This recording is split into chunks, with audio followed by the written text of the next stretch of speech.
Ya pemirsa, polemik keaslian dari ijazah Presiden ke-7 Republik Indonesia Joko Widodo ini masih terus bergulir.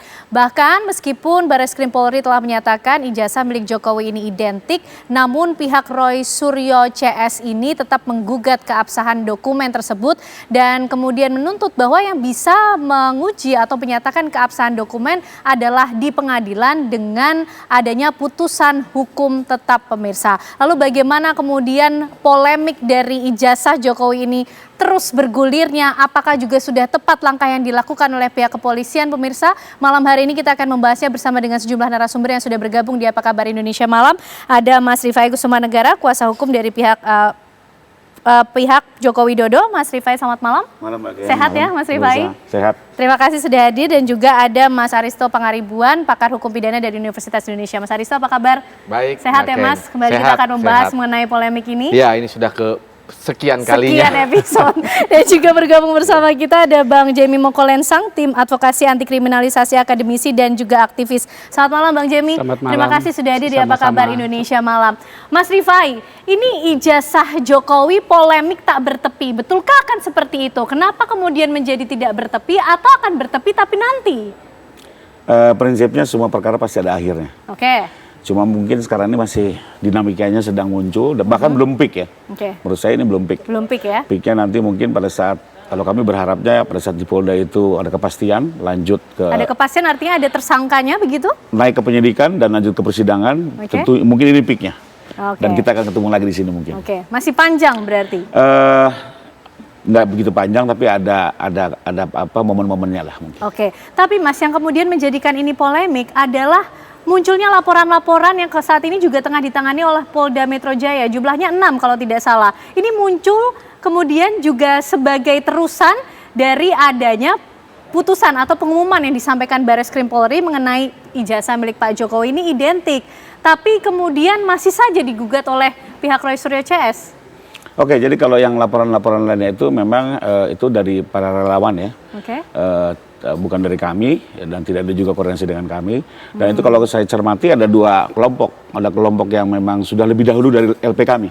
Sudah ada duluan, baru tidak lama di tengah-tengah LP-nya Pak Jokowi langsung. Baru setelah itu ada lagi LP berikutnya. Jadi ya menurut saya itu mungkin ekspresi dari rekan-rekan relawan ya. Dan memang setiap orang kan punya hak untuk mengajukan laporan pidana. Nanti tinggal dikaji saja oleh penyidik terkait apakah layak untuk dilanjutkan atau tidak. Oke, baik Bang Jemi, ini kan Barreskrim Polri kemarin sudah menyatakan kalau ijazahnya Pak Jokowi ini identik. Tapi kenapa kemudian masih saja menggugat mengenai keabsahan dokumen yang dicari putusan pengadilan? Iya, jadi benar identik, tapi kan aslinya pada waktu di Labskrim itu tidak ditunjukkan. Seharusnya kalau ada dugaan ijazah palsu, sebaiknya harus dari Mabes itu harus sita barang bukti itu. Kenapa jauh-jauh mereka ke Solo, sita koran dan lain-lain. Sebenarnya objek permasalahan yang terjadi adalah masalah ijazah, ada dugaan ijazah palsu yang ada. Tapi sampai saat ini tidak pernah ditunjukkan oleh teman-teman dari Pak kuasa hukum dengan Pak Jokowi maupun Pak Jokowi sendiri yang tidak akan pernah. Kan gampang sebenarnya kalau memang ada niat. Contoh Obama pada waktu dituduh DNA-nya, setelah ditunjuk suratnya langsung clear. Ini kan bapak bangsa ya, kan mantan presiden. Seharusnya logo lah, tunjukin selesai permasalahannya kan. Baik. Mas Rifai, seharusnya ditunjukkan saja lah, selesai masalahnya. Begitu Mas Rifai? Jadi kalau dari kami sebenarnya dari beberapa bulan lalu sudah kami kaji, bahkan 2 tahun yang lalu. Ini sempat waktu kami nangani penggugatan di PN Jakarta Pusat, wacana ini sudah ada, minta ditunjukkan waktu itu Bang Egy dalam persidangan. Tapi memang kami melihat permintaan ini tidak berdasar. Pertama, kami melihat tidak ada kewajiban kami untuk menunjukkan. Kedua, ditunjukkan pun sebenarnya sulit untuk dinyatakan asli atau tidak asli. Karena keaslian sebuah dokumen, apalagi yang analog, itu memang harus melalui forensik. Nggak mungkin dengan kasat mata lalu orang mendebak-debak asli atau tidak asli. Bahkan semakin kesini semakin ketahuan gitu. Jadi harapannya ditunjukin, lalu difoto oleh mereka, dikaji lagi secara digital. Padahal lagi-lagi sesuatu yang analog tidak mungkin dikaji secara digital gitu. Ini kan kemarin kelihatan tuh, ada 3 ijazah ditunjukkan oleh Barreskrim. langsung difoto, dikaji-kaji. Padahal itu tidak bisa. Sesuatu yang analog harus dikaji secara analog, sesuatu yang digital harus dengan digital. Jadi dengan keadaan seperti ini, justru buat kami semakin kita nggak tunjukkan gitu ya, karena tidak ada kecuali penyidik dan hakim yang meminta pasti kami serahkan. Contohnya, di Bareskrim itu kan masih penyelidikan. Tidak ada kewajiban kami untuk menyerahkan secara hukum karena belum ada upaya paksa. Tapi pada saat kami disurati, kita diskusi, ya sudahlah biar cepat, biar clear, kita serahkan. Dan ternyata itu diuji lapor. Lalu kemudian setelah Pak Jokowi diperiksa, ternyata dikembalikan langsung ke Pak Jokowi. Ya, itu kan berarti kan kebijakan dari pihak Bareskrim ya. Intinya mau disita pun silakan, buat kami nggak ada masalah gitu ya. Baik Mas Rifai. Bang Jemi, semakin diminta semakin tidak akan ditunjukkan karena permintaannya tidak berdasar. Ya, itu haknya Pak Jokowi, tapi bagi kami untuk menunjukkan itu adalah hal yang wajar harus ditunjukkan, karena kami juga kemarin meminta kepada Polda Metro Jaya untuk kalau bisa disita barangnya. Gimana mereka lapor tapi tidak mau menyerahkan barang, harusnya polisi punya hak untuk menyita sebenarnya. Baik. Nah, Mas Aristo ini kalau masing-masing punya hak hukum gitu kan dalam kedudukannya. Tapi yang seharusnya seperti apa sih Mas dalam proses penyelidikan tersebut mengenai barang buktinya itu sendiri, boleh ditunjukkan kepada siapa atau siapa yang boleh meminta? Begini, sebelum menjawab pertanyaan itu ya, saya mau helikopter view dulu sedikit nih apa yang terjadi nih ya sekali lagi ya. Jadi pertama, Bang Rifai ini sebagai kuasa hukum Jokowi, saya kan pernah mengatakan di sini sebenarnya ini kalau posisinya ini udah menang 3-0. Nah, angka 3 itu ada maknanya. Nah, nanti saya jelaskan. Tapi yang pertama udah menang 3-0 kenapa? Pertama, 3-0 untuk siapa nih, Mas Aristo? Untuk Pak Jokowi. Ya, justru yang sekarang anginnya itu mengarah ke Pak Jokowi, bertiup kencang kayaknya mau menyapu, menyerang balik, menyerang Roy Suryo CS. Kenapa? Begini, harus dibedakan yang namanya legal truth ya dan actual truth. Apa itu maksudnya legal truth? Kebenaran formal. Kebenaran formal ini sekarang sudah bertiup ke arah Pak Rifai dan kawan-kawan. Apa maksudnya? Pertama, otoritas sudah mengatakan UGM itu ijazahnya asli. Kemudian itu identik lapor Bareskrim. Kemudian dicocok-cocokkan identik dengan ijazah-ijazah yang keluar tahun demikian. Cuman koran kelulusan, KKN dan lain-lain. Itu yang namanya kebenaran formal. Nah, kenapa angka 3? Karena di Indonesia sistem pembuktian kita untuk menetapkan tersangka cuma perlu 2. Untuk memidanakan orang cuma perlu 2. Ditambah keyakinan hakim.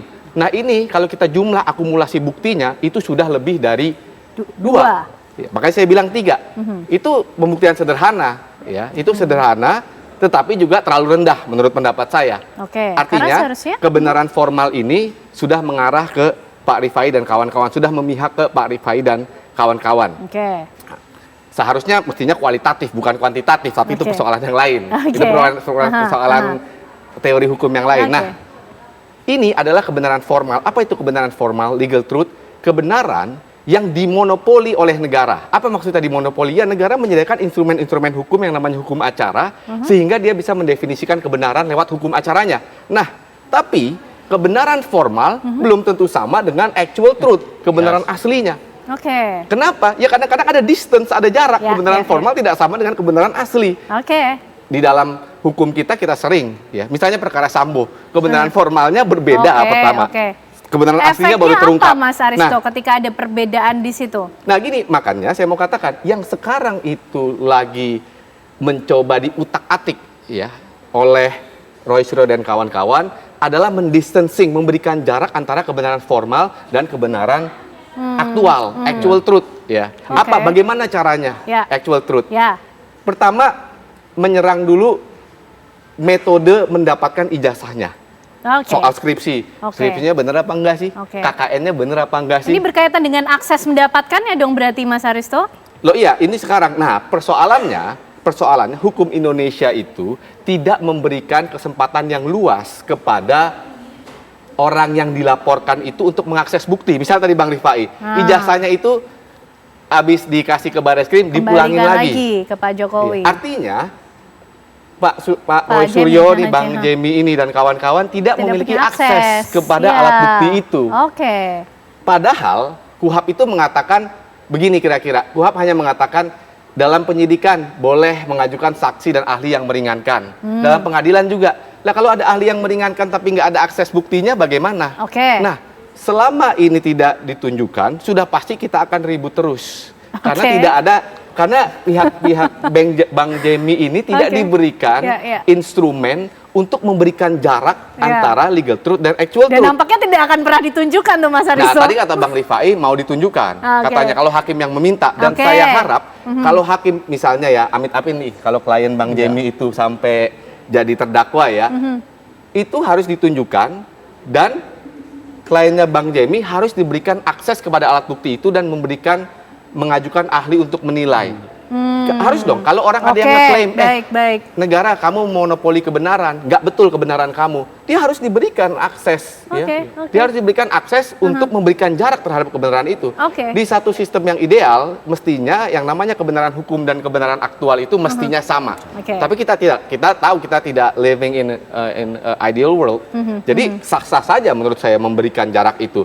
Dan yang lebih penting lagi, harus diberikan kesempatan untuk kliennya Bang Jemi ya untuk membuktikan bahwa ada jarak. Apa misalnya ada jarak tadi? Baik Mas Aristo. Gitu baik. Nah, Bang Jemi ini menarik nih tadi kalau mengutip apa yang disampaikan Mas Aristo, kedudukannya sayang sekali 3-0 nih untuk pihaknya Pak Jokowi. Pasti ingin menanggapi, tapi ditahan dulu Bang Jemi, ditahan ya. Nanti ditanggapinya usai jeda pemirsa, kami kembali untuk Anda.